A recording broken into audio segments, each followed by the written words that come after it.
Hey y'all, here at Bhaktapur. Bhaktapur, we're in a cafe on the rooftop.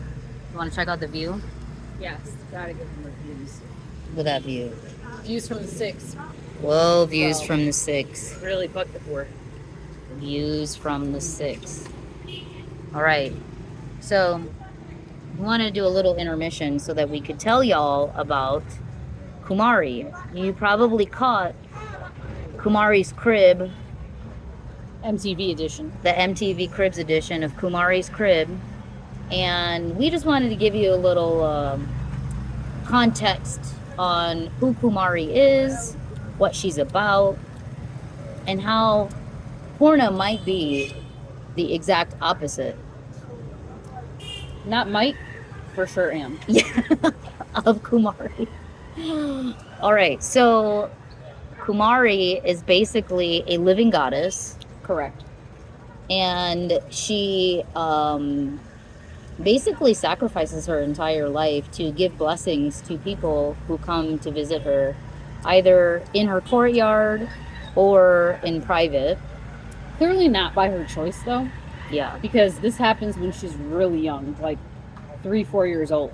Yeah. So clearly her parents are like signing her up for this pageantry.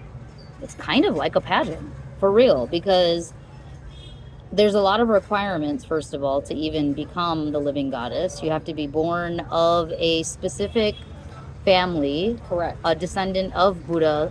Correct. You have to Have black hair, black eyes, thin lips. You have to be you have to have absolutely perfect like skin. You can't have any cuts, any birthmarks, anything on your skin. Oh, you also have to be basically emotionless, and have Correct. no feelings whatsoever. And fearless, Fearless. emotionless. Well, I guess fear is an emotion. So yes, emotionless. There you go. And the way they test that, so if you meet all of the other physical requirements, they test your. Fried rice. Oh yes, Thank we got some food coming. Check that out. Some fried rice. Do you have anything spicy sauce? This time we have pepper sauce. pepper sauce, please? Yeah. Let's move these straws out of the way. So they test her emotionless ways by basically slaughtering a bunch of animals in front of her to see if she has any reaction and cries. Yo, what? Wow. So if she does not have any reaction to it, they then are saying, okay, yes, she is The one. the one.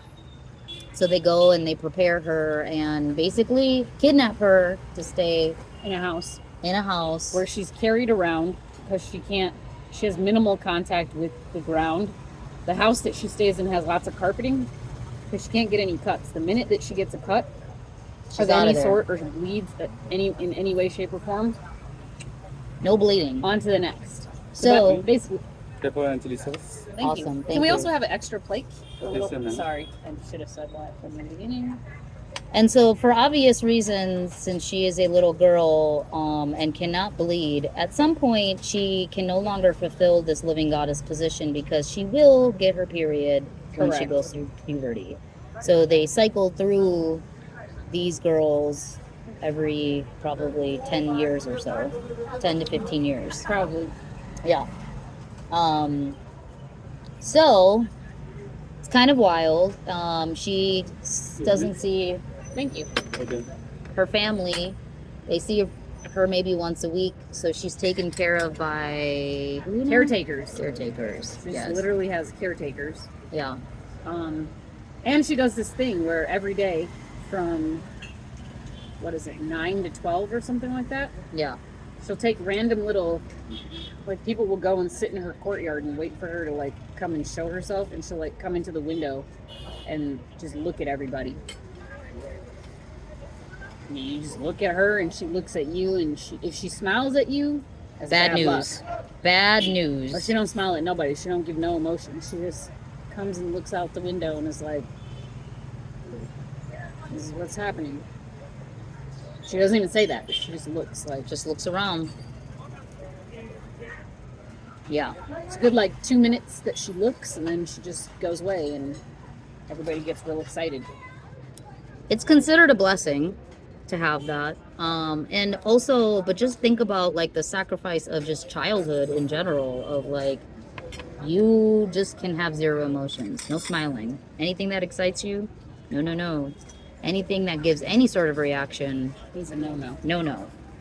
And when she's done with this whole thing, like they say that the hard part about this is like they're so used to being like coddled and taken care of and all this like whatever, that by the time she like times out of this, like when she gets her period or if she somehow cuts herself, then she's got to live like a normal kid life. And apparently it's really hard to like make friends, go to school, like do all these things because she gets like homeschooling and she's completely by herself and like has no friends. She just has like caretakers and stuff.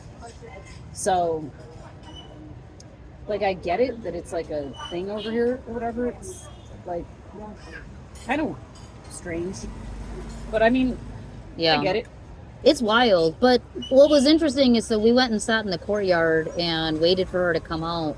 And I cannot tell you why, but I think it may be just like the level of sacrifice that this little child is basically doing, that it felt actually pretty powerful when she did come out. Like I felt something like, oh, okay, this little girl is like basically bestowing a blessing on me. And this is all she does for everybody. That's true. And so like that's an ultimate sacrifice. So it's like I don't feel like I can take that lightly in some way. So I agree. it was I don't know, pretty powerful, but it's also wild. So this morning, you know, after letting that sort of soak in from yesterday, Puna on the other end, you know, had some ailments and, you know, had all sorts of things going on. I did. We realized. I was hungover. So I needed BC powder, which I don't have anymore somehow.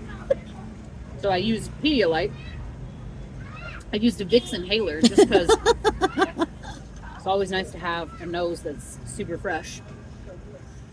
I used my little rocks.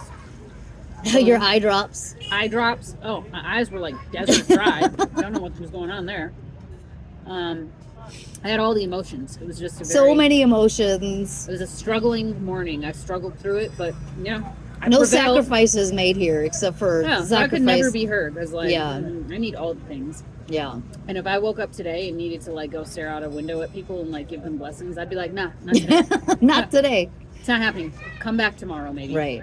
Yeah. And I asked our tour guide, I was like, so what happens if she just doesn't want to do it? And he was like, no, she just has to. And I was like, It's her no, but duty. if she doesn't want to do it, like if she's just not going to, he was like, no, but she will. I was like, I don't think you understand what I'm saying. Like, somebody might tell me I gotta do something, but if I'm not about to do it, I'm not about to motherfucking do it, okay? So, like, here we are. What the fuck? She's clearly not Kumari material.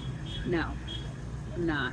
And I'm too clumsy, because I would have been cut myself like 700 times. I would have fallen on something, broken something, definitely requiring some sort of cutting. So, yeah, could never do it. Well, that's all we have for you. And I hope, I don't know even what to say about this other than It's interesting. it's interesting. Just think about the sacrifices that this little child is making. What sacrifices can you make? Oh. None. None. All right, y'all. Bye.